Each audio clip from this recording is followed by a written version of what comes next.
Atrial fibrillation is the most common arrhythmia, and specifically an irregular contraction of the upper chambers of the heart. Rather than having this symmetric contraction of the left atrium, the electrical activity transforms into a chaotic electrical stimuli in the upper chambers of the heart. This arrhythmia causes decrease in blood flow in this upper chamber, and also causes irregular heartbeat or the sensation of the heart rate going fast, which can be problematic from a health perspective.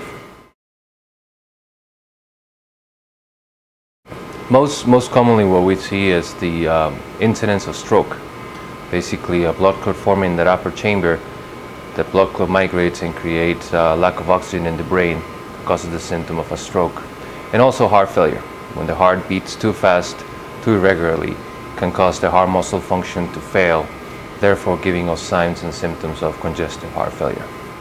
The incidence of the risk of stroke when you have atrial fibrillation is depending on certain clinical characteristics, but overall is close to 3.5 times the risk of a normal population. Fortunately, atrial fibrillation is very common. It's the most common arrhythmia in the United States. It's estimated that currently 2.5 million people have been diagnosed with this disease, and those of age 65 or older, atrial fibrillation can be as common as 25-30%.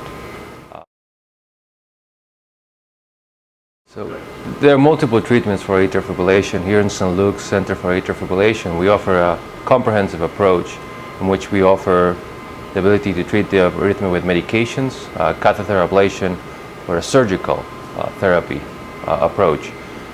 The catheter ablation offers the opportunity to have a long-term treatment of this disease and a possibility of a cure. What the catheter ablation implies is introducing specific catheters through the groin into the heart, and we basically select those areas that are causing atrial fibrillation and potentially silence them down.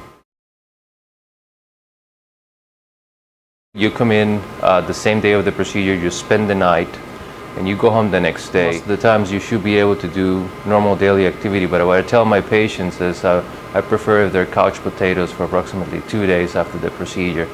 After that, you should return back to normal. The puncture sites that we basically put our catheters in through are relatively low risk from a bleeding perspective and things like that. So the recovery is relatively quick.